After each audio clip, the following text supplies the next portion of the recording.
నా పేరు నెర్లంజిబాబు, గంపలగూడెం మండలం, ఎన్టీఆర్ జిల్లా. 2 ఎకరాలు వేసిందండి. రెడ్ డాట్ సకటావరిది, ఇంకొక ఎకరం ఏరే ఎత్తున వేసిన. 2 ఎకరాలు ఇప్పుడు 2 ఎకరాలు అంటే అండి, 1 ఎకరం సకటావరిది, రెడ్ డాట్ ఇంకొక ఎకరం ఏరే ఎత్తున వేసిందండి. 2 ఎకరాలు ఇప్పుడు 50 అవుతుందండి. ఇంకో 10 క్వింటాలు అయింది.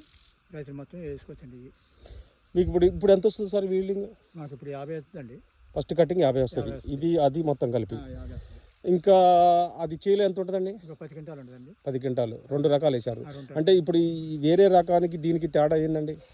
ఇది ఎక్కువ వస్తుందండి. రెడ్ డాట్ ఇదే వస్తుంది. యావరేజ్గా మీకు ఎంత వస్తుంది ఈల్డింగ్, దిగుబడి? ఇది 30 లాక్ వద్దండి. 30 లాక్ వస్తుంది. అంటే ఇప్పుడు ఈ దీంట్లో కూడా ఈ 2 రకాలలో కూడా మీకు ఏది ఎక్కువ వస్తుంది అండి? ఇది ఎక్కువ వస్తుందండి.